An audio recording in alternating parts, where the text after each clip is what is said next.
Hello everyone and welcome back to Clover Knows Pets. I'm Clover and I just got back with the Egyptian Spiny mice and Chinese Dwarf hamster we rescued. I just got done with all of their health checks. I would have filmed that, but it's really hard to focus on an animal and a camera at the same time. But yeah, so I've got all of their basic info put in.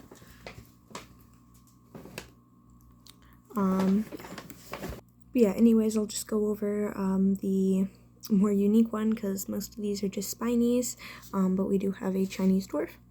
Also, just quickly, it says Disco Rescues because these guys did come from Disco's Critters. That's where they were rescued from, so that just makes it easier to recognize.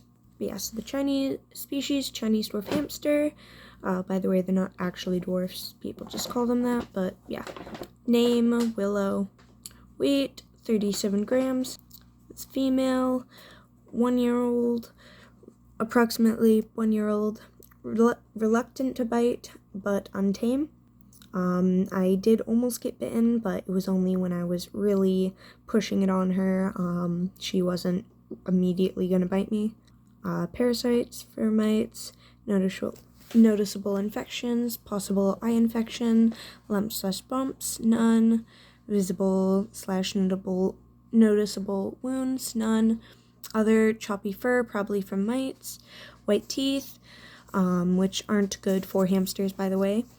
Eyes look irritated, like I said above. Possible infection. No fur on her feet, which is not normal for Chinese dwarfs. And then chunks taken out of her ears. She does have ticks. Not ticks. I keep calling it that. But basically just probably got in a fight because she was being housed with 2 other hamsters, one of which was a male. But yeah, then treatment plan. Now this will change a bunch and it will be edited eventually. This is just very, very basic stuff that I know I'm going to be doing. Mite spray once a week for 1 month minimum. I say minimum in here just as a way of saying, like, of course, if it is still visibly a problem after that, I'm going to either change the treatment or continue it longer, depending on the situation. But yeah, so here are some of the others.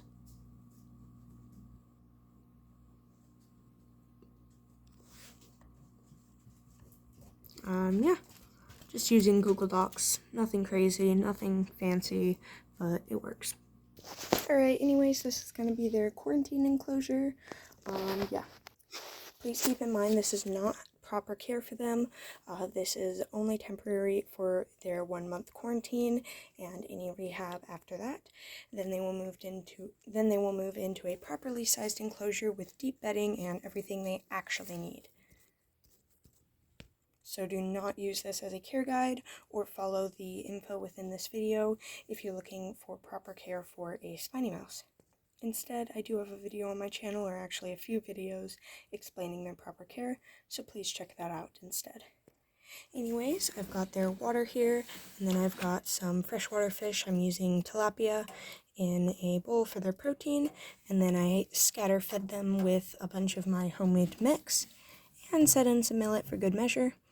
Otherwise, it's just a mixed bedding. By the way, this is aspen shavings, so it is safe. And then I've got half log hide, bamboo hide there, crinkle stuff, just stuff for them in general. I did want to keep it pretty simple to be able to watch them and monitor them. But yeah. Alright, if you're wondering why I'm wearing gloves, they do all have fur mites, and I'm actually allergic to them, so yeah, I get really, really bad hives, so I have to wear gloves around them until the mites are gone. And also, speaking of that, time to treat them. If you're wondering what I'm using, this is what I'm using. Worked really, really well. I've used it before with spiny mice, normal mice. I used it with hamsters before, and with bunnies, so various rodents, and it also works with bunnies. So yeah, I also put some in a little container so that I can use a syringe and put it on them. That's for areas that I just don't want to spray, things like behind their ears. So yeah, I would video this part, but it's very chaotic and I do need my full focus on this, and I also need both of my hands, so I can't. Never mind, I think I might have figured it out. Let's try it out. Yes, you guys. Hi.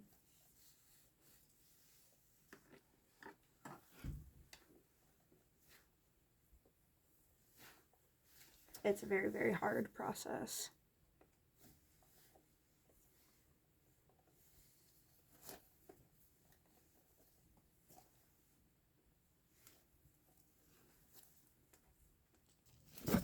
Anyways, let's put the first one in.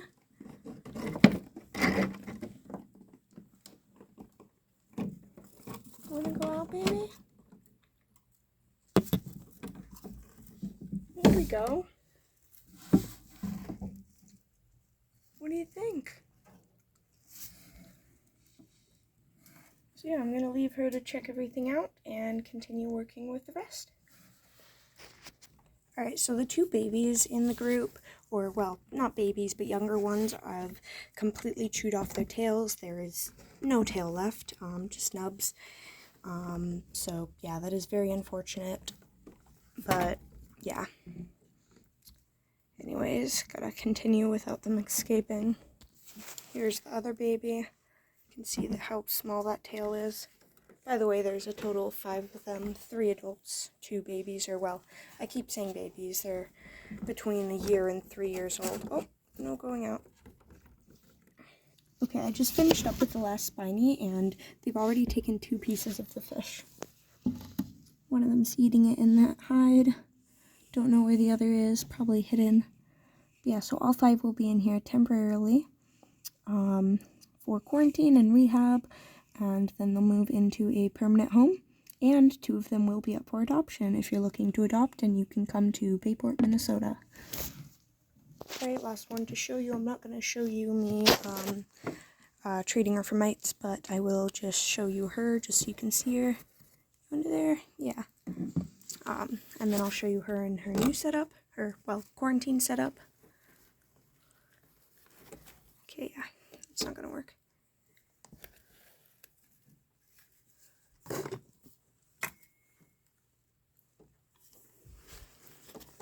And sort of see she's very frail.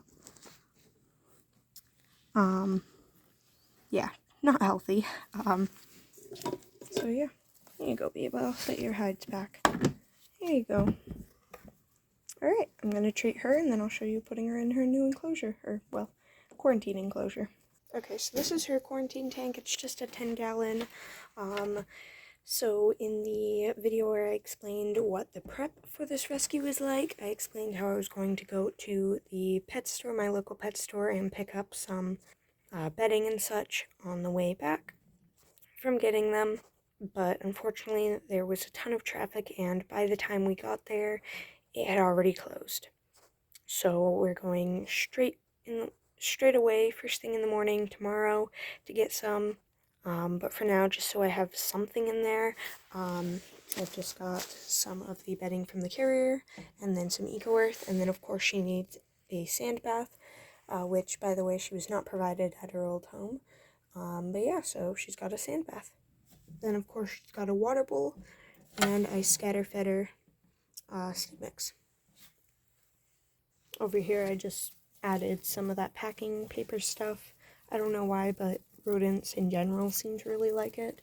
I have it in all of my setups. But yeah. Also, this is what a proper mouse tank looks like, if you're wondering. Not for spiny mice, for domesticated mice. But yeah. Anyways, let's get her in.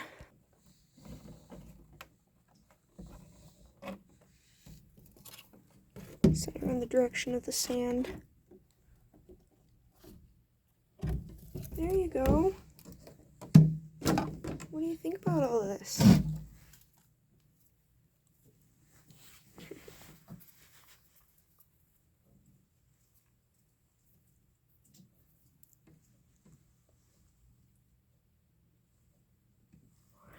Once again, this is not a proper sized enclosure, nor is it a proper enclosure for a hamster in general. I am also going to be getting wheels tomorrow and adding them in so that they have wheels, because these are way too small to be permanent enclosures. A single Chinese Dwarf hamster needs a minimum of a 40-gallon tank, and they are solitary, so they cannot be kept together. And for spiny mice, if you have anywhere from 1 to 4 spiny mice, you need a minimum of a 40-gallon tank. And then if you have 5, you add 10 gallons. If you have 6, you add 20 gallons. So basically, if you have 2 spiny mice, it's in a 40-gallon. 3, it's in a 40-gallon. 4, it's in a 40-gallon. 5, it's in a 50-gallon. 6, it's in a 60-gallon, going up like that. What do you think about the water bowl? Probably never had a water bowl. Or sand bath, for that matter. Also, the spinies are completely, like, going everywhere in the enclosure, so that's good.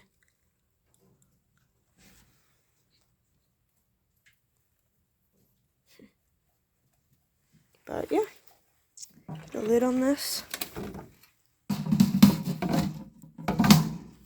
But yeah, I think I'll be doing updates within the shorts section of YouTube every day. I might not, just depends on how things go and whether or not I have time, because I'm currently working on preparation to go to state for science fair, and then I have a ton of schoolwork to do, because I mean, I am still a kid even if I do rescues, so yeah. Anyways, thanks for watching.